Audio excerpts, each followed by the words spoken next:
And what is your claim to fame? I'm the founder of Amazon.com. Where did you get an idea for Amazon.com? Well, 3 years ago, I was in New York City working for a quantitative hedge fund when I came across the startling statistic that web usage was growing at 2,300% a year. So I decided I would try and find a business plan that made sense in the context of that growth. And I picked books as the first best product to sell online, which making a list of like 20 different products that you might be able to sell. And books were great as the first best because books are incredibly unusual in one respect, and that is that there are more items in the book category than there are items in any other category by far. Music is number 2. There are about 200,000 active music CDs at any given time. But in the book space, there are more than 3 million different books worldwide active and in print at any given time across all languages, more than 1.5 million in English alone. So when you have that many items, you can literally build a store online that couldn't exist any other way. And that's important right now because the web is still an infant technology. Basically right now, if you can do things using a more traditional method, you probably should do them using the more traditional method. What kind of inventory do you keep?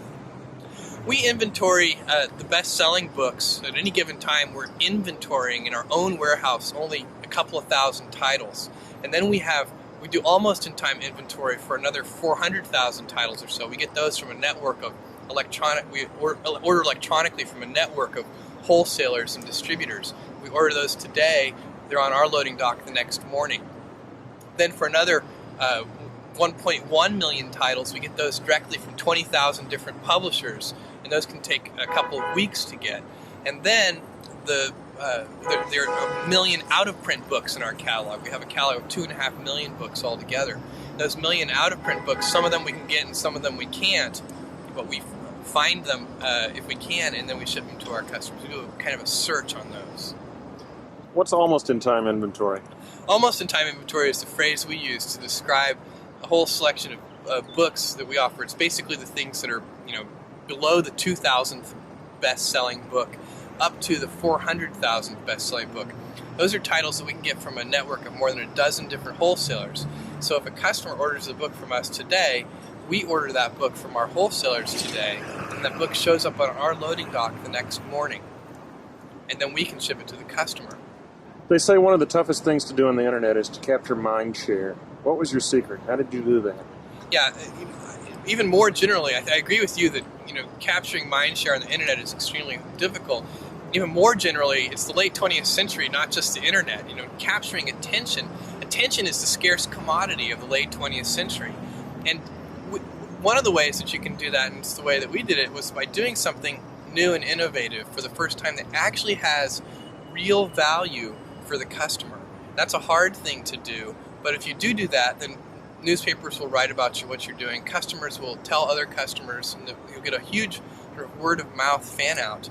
And that can really drive and accelerate businesses. And that's what happened with us. In the first year of opening Amazon.com to the public, we didn't do any paid advertising. And all of our growth was fueled by word-of-mouth and media exposure. I saw little ads at the bottom of the column of the New York Times. That was our very first advertising. We don't do that anymore, but at the very beginning, we did little tiny ads at the bottom of the front page of the New York Times. I thought that was very clever. It's sort of using a URL as a macro, because I read... That it expands. We're a bookstore, click here. Right. That's a great way to think of it. And it worked very well, apparently. I don't know, the problem with that kind of advertising is it's extremely difficult to track. Put a different URL for every... That's the problem, is that you want people to start to learn your URL, so you don't want to actually use a different one. And it's very easy. One of the great things about online ads, we do advertising today in maybe 40 different, on different websites. We do banner ads.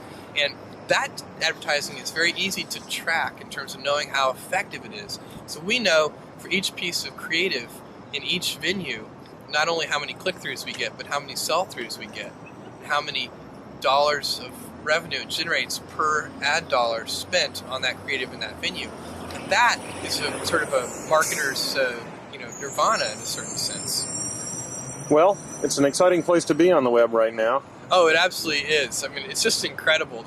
What's really incredible about this is that this is day one.